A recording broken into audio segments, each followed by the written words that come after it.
গোলাপ কলোনি? আপনাদের নিউ মার্কেটে একটা স্টল আছে না? একটা নয়, দুটো।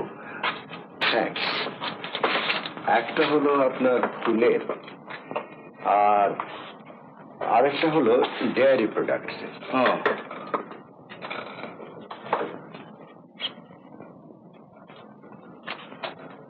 এইটি আপনার কলোনি? হ্যাঁ, এই যে বাংলোটা দেখছেন, এটা হচ্ছে আমার বাংলো। আর এখানে যে ঘরগুলো, এসব ইনমেটসরা থাকে। ইনমেটস মানে এটা কি আশ্রম গোছের ব্যাপার কিছু? খানিকটা তাই, তবে কি জানেন, এদের ঠিক সাধু আখ্যা দেওয়া যায় না। এক বাগানের মালি ছাড়া এরা সকলেই ভদ্র সন্তান, তবে একটু স্পেশাল টাইপের। কিরকম?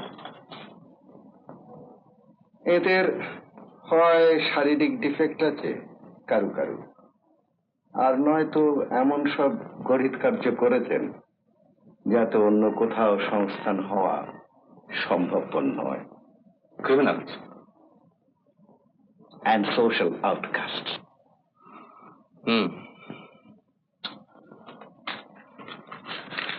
আসুন। কিন্তু ব্যাপারটা আপনার পক্ষে একটু রিস্কি হয়ে পড়ছে না? কি জানেন ব্যোমকেশ বাবু, এটাকে আপনি আমার প্রায়শ্চিত্তের একটা অঙ্গ বলে ধরে নিতে পারেন। প্রায়শ্চিত্ত? দেখুন, 12 বছরের জজিয়তি জীবনে 22 জনকে আমি ফাঁসি কাটে লটকেছি। এখন আমার বয়স 57। 47 বছর বয়সে একটা মাইল্ড স্ট্রোক হয়, তারপরে আমি রিটায়ার করি। রিটায়ার করবার পরে মনে একটা অনুশোচনা আসে, এ ফিলিং অফ ডাউট। আইনের মূল ভিত্তিটা সম্বন্ধেই মনে কেমন একটা সন্দেহ জাগে। After all, I M a human being. মানুষ হয়ে আর একজন মানুষের অস্তিত্ব পৃথিবী থেকে লোপ করে দেওয়ার কি অধিকার আমার আছে? সেটাকে আপনি আমার মানসিক দুর্বলতা বলতে পারেন, কিন্তু তাও জানি এককালে যাদের সংহার করেছেন এখন তাদের সংস্কার হচ্ছে, তাই তো? আর একটা রিডেমশন যদি হয়, একটা গতি যদি হয়, ক্ষতি কি বলুন না? আফটার অল, পরিবেশটা তো সুন্দর, গার্ডেন অফ রোজেস। পৃথিবীতে গোলাপের চেয়ে সুন্দর আর কি আছে বলুন না?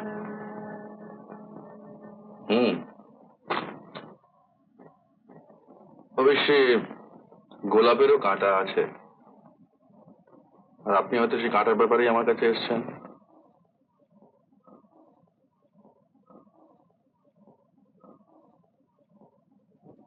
Not quite.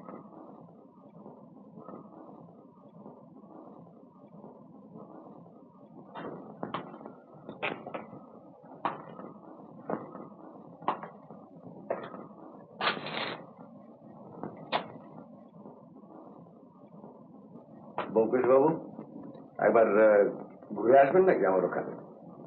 আপনাকে তো খুব বিজি বলে মনে হচ্ছে না। আগে হ্যাঁ, তা ঠিক।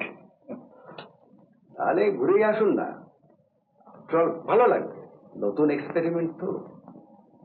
কি অজিত, কি বলো? আমি তো ভাই এবার রেডি। সব সময় না, ওর গিন্নি বুঝলেন, এখন ঘাটছিলেন। I C. তা আপনি তো ব্যাচেলার। আগে হ্যাঁ। তাহলে আমি বলি কি, কালই চলে আসুন,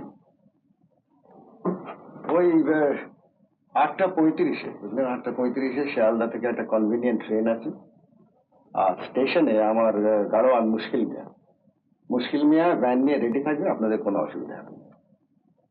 আপনি কি আমাদের ইনভাইট করতে এসেছেন?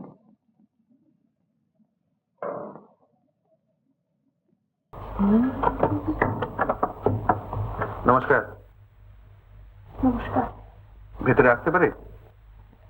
আসুন। কোনো অসুবিধা হচ্ছে না তো? অবশ্য অনেক আগেই আমার খবর নেওয়া উচিত ছিল। কেন? আপনাদের স্বাচ্ছন্দ্যের উপর যখন জীবিকা নির্ভর করে তখন সেদিকে দৃষ্টি রাখা তো আমাদের কর্তব্য। আপনি ভারতীয়দের মাধ্যমে যে খবর তাহলে নিয়ে থাকেন? নেই না, তবে নেওয়া উচিত, তাই বলছিলাম।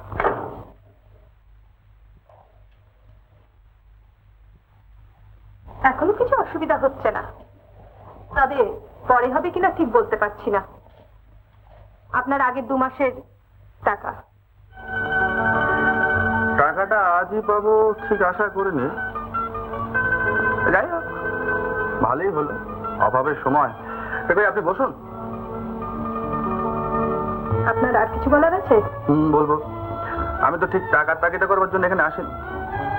এর আগেও টাকার তাগিদে আসেননি, ভবিষ্যতেও আসবেন না জানি। তার মানে? বিশিষ্ট অর্থবান আপনি, এই জানাটা শক্ত নয়। ওসব মানে টানে ছেড়ে দিয়ে সত্যি কথাটা কি বলবেন? তাও আছে। তার আগে নিজের কথাটাই বলি। এই ছলনাটুকুর আশ্রয় নিতে হয়েছিল বাধ্য হয়ে। এছাড়া আপনাকে এখানে ফিরিয়ে আনার আর কোনো উপায় ছিল না। আমাকে এখানে ফিরিয়ে এনে আপনার লাভ?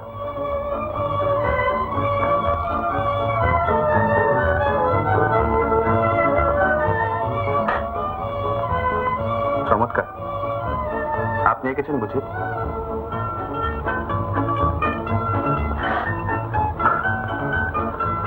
আমি বুঝতে পারছি আপনি রাগ করছেন। দেখুন, আপনাকে এখানে ফিরিয়ে আনা লাভ ক্ষতি আমি ঠিক হিসেব করে দেখিনি। আমার উদ্দেশ্যের কথাটাই বললাম। ভাস্কর বাবুকে আমি জানতাম, আর আপনাকে অনেক আগে থেকেই চিন্তা। আপনি আমাকে আগেও চেনেননি, এখনো ভুল চিনেছেন। আপনার আর কি কথা আছে বলুন? কথা আছে। মাসিক পত্রিকার আমন্ত্রণ। ভালো ছবি হলে তারা ভালো দাম দিয়ে কিনে নেবেন। তার প্রয়োজন হবে না আর। আপনারা হয়তো হবে না, এটা আমাদের হবে। আর একটা কথা, মাঝে মাঝে আপনাকে আমাদের ক্লাবে যেতে হবে। আমি কেন আপনাদের ক্লাবে যাব? আমাদের সম্বন্ধে আপনার একটা ভুল ধারণা আছে, সেটা ভেঙে দিতে চাই। আর ক্লাবে গেলেই দেখতে পাবেন যে খাওয়া পড়া ছাড়া আমাদের অন্য চিন্তাও আছে। আপনাদের খাওয়া পড়ার চিন্তা আছে, এই অপবাদ কে দিচ্ছে? সম্প্রতি নিজের খাওয়া পড়া নিয়ে এত বেশি ব্যস্ত যে আমার কোনো সময় হবে না। এটা কিন্তু আপনার রাগের কথা। বুঝলাম, কিন্তু আপনাদের ক্লাবে আমাকে কেন যেতে হবে সে কথা তো বলছেন না। আপনার সহানুভূতি পাবো তাই। আর তাছাড়া বড় বড় গায়ক, লেখক, শিল্পী, আর্টিস্ট এদের পেলে পরে আমরা জুলুম করি আমাদের ক্লাবে আসবার জন্য। আপনি আসবেন না? না। কেন? যার জন্য যেতে বলছেন শুনতে মন্দ লাগছে না, কিন্তু প্রশংসায় স্মিত আবার দিন দুঃখের বিষয় চলে গেছে। আর কথা বাড়িয়ে লাভ নেই, অনেক বেলা হয়ে গেল। আপনি এবার আসুন, আমি না হয় পরে ভেবে দেখব। ভেবে দেখবেন? আচ্ছা, বেশ ভালো কথা। আমি কিন্তু আবার আসবো। নমস্কার।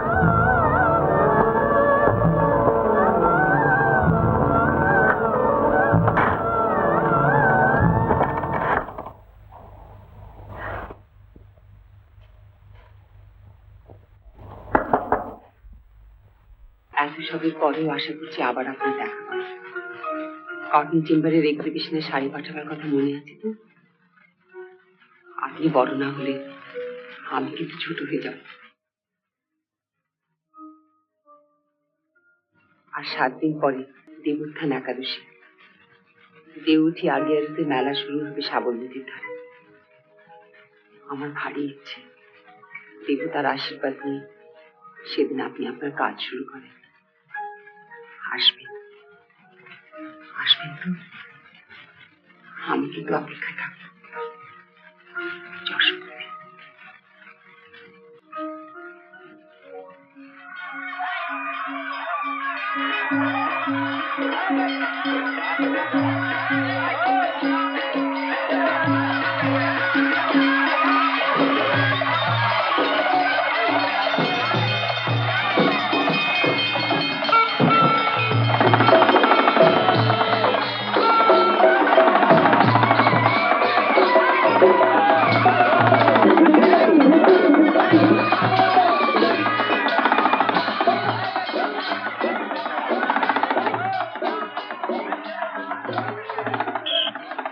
আবার দেখা হলো। এত দেরি হলো যে? মেশোর ওখানে সেই টাকাটা ফেরত দিতে গেছিলাম তাই। সত্যি? তা এখন আমাকে কি করতে হবে?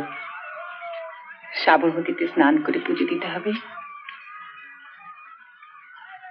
তারপর?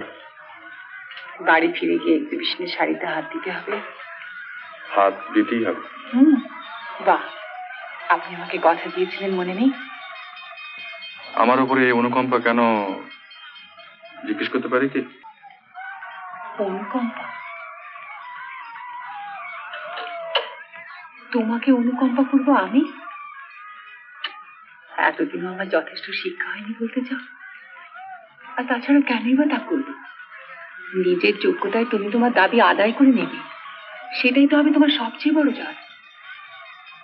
সব দাবি কি চাইলে পাওয়া যায়? যায় না। যে দেখেছো কখনো?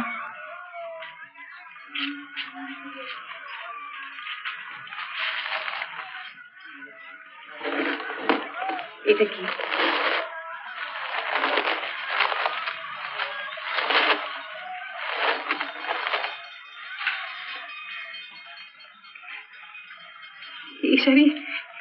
এই শাড়ি তুমি নিজে হাতে বানাচ্ছো? ওই ফ্যাক্টরিতে, ওখানে বসে?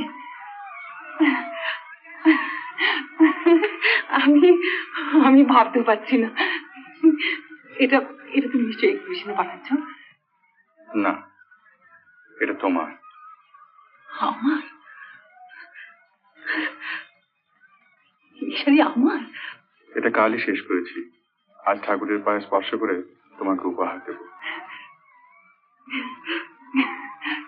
তাহলে এক্সিবিশনের শাড়ি? বাড়িতে গিয়ে তোমার হুকুম পালন করব, সে কাজে হাত দেবে। তুমি কথা দিচ্ছ?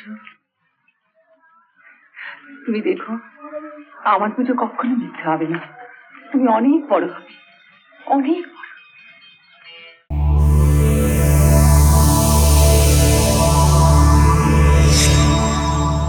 উত্তম কুমারের সেরা সিনেমা দেখতে হলে ডাউনলোড করুন ক্লিক অ্যাপ।